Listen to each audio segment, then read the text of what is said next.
रियाज किचन मराठीमध्ये तुमचं पुन्हा एकदा मनापासून खूप खूप स्वागत आहे। सध्याला उन्हाळा सर्वांकडे चालू झालेला आहे आणि उन्हाळ्यामध्ये भरपूर प्रकारचे व्हेजिटेबल भेटत नाही किंवा आपल्याला भाजी चपाती खाऊशी वाटत नाही, तर अगदी न लाटता न कणिक मळता आज मी तुमच्यासोबत पराठ्यांची रेसिपी शेअर करणार आहे।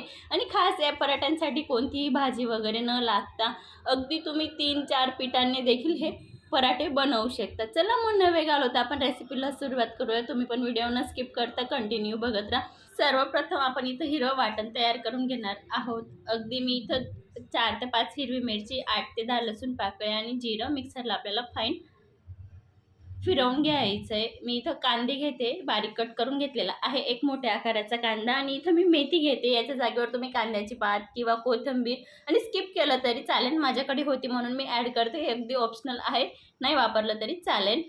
इथं मी पाव वाटी बेसन पीठ घेते, पाव वाटी मी इथं बाजरीचं पीठ घेते आणि त्याच वाटीने इथं मी 2 वाटी गव्हाचं पीठ घेते, बघू शकतात। तर आता आपल्याला सर्व पीठ व्यवस्थित चाळून घेतलेले आहेत। तुम्ही याच्या जागेवर ज्वारीचं किंवा नाचणीचं पीठ देखील घेऊ शकतात। इथं मी 1 चमचा पांढरे तीळ घेते, पांढरे तीळ वापरते। पांढऱ्या तिळामध्ये भरपूर प्रमाणात कॅल्शियम वगैरे असतं आणि पराठ्यामध्ये छान लागते। तर इथं मी हिरवं वाटण ॲड करते। तुमच्याकडे जर हिरवी मिरची खात नसाल तर तुम्ही याच्या जागेवर लाल तिखटचा वापर केला तरी चालेल। चवीनुसार आता नमक ॲड करून घ्यायचं आहे, बघू शकतात।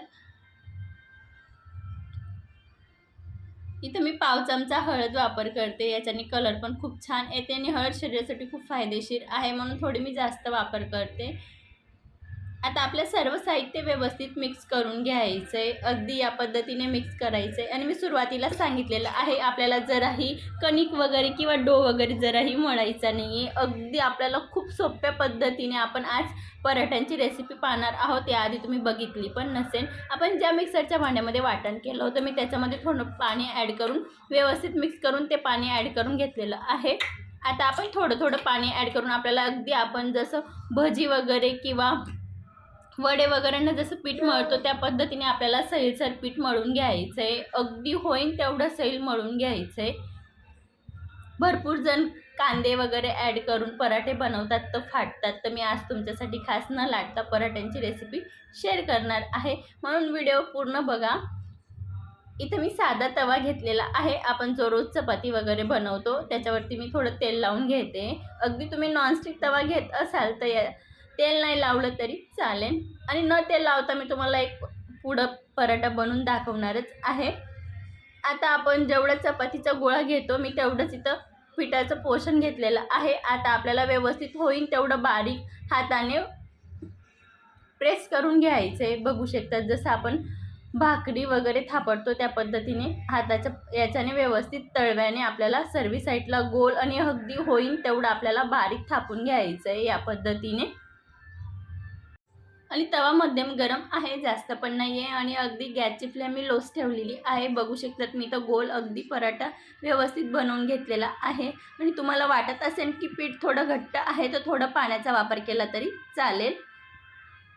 मी इथं पराठा व्यवस्थित बनवून घेतलेला आहे, थोडं तेल सोडते सर्व साईडला, जेणेकरून व्यवस्थित पराठा खाताना खूप नरम आणि अगदी घशात वगैरे अटकणार नाही। या पराठ्यासोबत तुम्ही भाजी वगैरे नाही बनवली तरीही खूप छान लागतो। अगदी तुम्ही ट्रॅव्हलिंगमध्ये 2-3 दिवस घेऊन जाऊ शकतात किंवा मुलांच्या टिफिन बॉक्समध्ये देखील देऊ शकतात, मुलं खूप आवडीने खातात। आणि याच्यामध्ये आपण कांदे वगैरे वापरलेले आहेत, खूप छान टेस्ट येतो।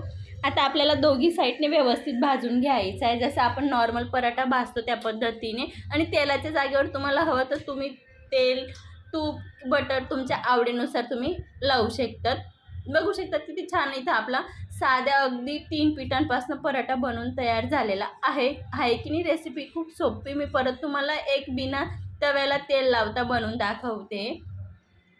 मी जवळपास 5 पराठे बनवून घेतलेले आहेत, मी हा सर्वात शेवटचा पराठा आहे म्हणून मी इथं तेलाचा वापर नाही करणार आहे। की भरपूर जणांना प्रश्न पडेल की बिना तेलाचा पराठा तव्यावर बनेल की नाही बनेल, पण मी तुम्हाला बनवून दाखवणार। अगदी सहज तवा सोडतो, बघू शकतात, आणि होईल तेवढं आपल्याला पसरट आणि बारीक थापता येतो, बघू शकतात तुम्ही।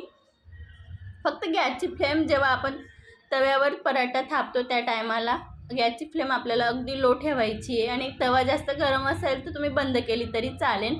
अगदी मी नॉर्मल तेल ॲड केलेलं आहे वरून, आणि बघू शकतात खूप छान पद्धतीने आपला हा बिना तेलाचा पराठा पण बनून तयार झालेला आहे. पण सर्वात शेवटी मी वरती थोडं तेल लावलं होतं, कारण की मी इथं तेल नाही लावलं तर खाताना वरून सर्वजण तेल घेतात, त्यासाठी मी इथं भाजतानाच तेलाचा वापर करते. बघू शकता तिथं आपले सर्व पराठे बनून तयार झालेले आहेत. अगदी या उन्हाळ्यामध्ये ही रेसिपी एकदा तुम्ही नक्की ट्राय करा. लहानपासून मोठे अगदी आवडीने खाणार. आणि या पराठ्यासोबत जराही भाजी, चटणी, दही वगैरे कशाचीही गरज नाही पडत. अगदी तुम्ही नुसता पराठा देखील खाऊ शकतात आणि अगदी हेल्दी आहे. घरामध्ये कोणतीही भाजी नसेल आणि उन्हाळ्यामध्ये तुम्हाला भाजी चपाती खायचा कंटाळा येत असेल तर एकदा ही रेसिपी नक्की बनवा. आजची रेसिपी कशी वाटली कमेंटमध्ये नक्की सांगा आणि पुढची रेसिपी तुम्हाला काय बघायला आवडेल ते पण कळवा. व्हिडिओ आवडला असेल तर जास्तीत जास्त फ्रेंड सर्कल, फॅमिली सर्कलमध्ये शेअर करा. असाच एक छानसा रेसिपीसोबत भेटूया. तोपर्यंत मस्त खा, स्वस्त राहा, सर्वात महत्त्वाचं आनंदी राहा. पुन्हा भेटूया. तोपर्यंत धन्यवाद.